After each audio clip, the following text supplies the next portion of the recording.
आज मी तुम्हाला बनवून दाखवणार आहे रेडीमेड पालक पनीर मसाल्यापासून पालक पनीर कसं करायचं ते मी आज तुम्हाला दाखवणार आहे। चला तर मग रेसिपीला सुरुवात करूया। मी इथे एक पालकची जुडी घेऊन स्वच्छ निवडून धुवून घेतलेली आहे आणि पाण्यामध्ये उकळवून पुन्हा एकदा गार पाणी टाकून पिळून घ्यायचं आहे आणि मिक्सरमध्ये टाकून बारीक अशी पेस्ट करून घ्यायची आहे। मी माझ्या चॅनलवर पालक पनीरच्या रेसिपीचा व्हिडिओ टाकलेला आहे, त्यामध्ये मी पालक पनीरची प्युरी कशी बनवायची ते दाखवलेले आहे।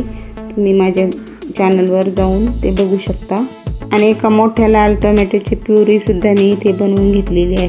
त्यासाठी मी एक मोठ्या आकाराचा टोमॅटो पाण्यामध्ये गरम करून त्याची साल काढून घेतली होती आणि नंतर त्याची प्युरी बनवून घेतलेली आहे।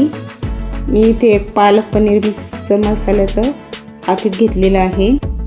मसाला आता वाटीमध्ये ओतून घेऊया आणि आता त्यामध्ये अर्धा कप पाणी टाकून मिक्स करून घेऊया आणि अशा पद्धतीने चमच्याने हलवून मिक्स करून घेऊया। या मसाल्यामध्ये सर्व मसाले आणि मीठ सुद्धा असतं, त्यामुळे वेगळं काही टाकण्याची गरज नसते। आता आपली पेस्ट तयार करून झालेली आहे।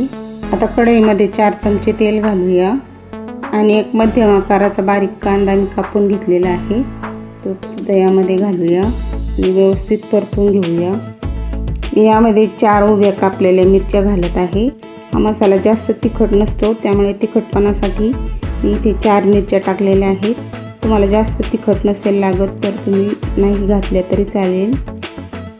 कांदा आणि मिरची थोडीशी लालसर होईपर्यंत परतून घेऊया आणि आता यामध्ये टोमॅटो प्युरी घालूया आणि टोमॅटोची प्युरी आता व्यवस्थित तेल सुटेपर्यंत परतून घेऊया। 3 ते 4 मिनिटं चांगली व्यवस्थित परतून घेऊया। टोमॅटो प्युरी आता छान तेल सुटेपर्यंत परतून घेतलेली आहे। आता याच्यामध्ये पालक पनीर मिक्स मसाला घालून घेऊया आणि छान तेल सुटेपर्यंत 3-4 मिनिटं परतून घ्यायचं आहे। 3-4 मिनिट परतून घेतलेलं आहे, छान तेल सुटलेलं आहे। आता यामध्ये आपण पालक प्युरी घालूया आणि मिक्स करून घेऊया। मी इथे 100 ग्रॅम पनीरचे तुकडे करून घेतलेले आहेत। आता ते या पालकमध्ये घालून घेऊया। मी इथे पनीर कच्चंच वापरलेलं आहे, तुम्ही ते तेलामध्ये किंवा बटरमध्ये फ्राय करून घालू शकता। तुम्हाला आवडत असेल तर तुम्ही फ्राय करून सुद्धा घालू शकता। आणि आता यामध्ये थोडंसं पाणी घालायचं आहे, जवळपास अर्धी वाटी मी इथे पाणी घातलेलं आहे आणि ते व्यवस्थित मिक्स करून घेऊया। आणि आता दाट सर होईपर्यंत 4-5 मिनिटे गॅसच्या कमी फ्लेमवर उकळवून घेऊया। 4-5 मिनिट पालक पनीर छान उकळवून घेतलेलं आहे, बघू शकता मस्त असं पालक पनीर तयार झालेलं आहे। अगदी कमी वेळेत आणि झटपट हे पालक पनीर तयार होतं। आता आपण ते सर्व करून घेऊया। रेडीमेड मसाल्यापासून पालक पनीर तयार झालेलं आहे।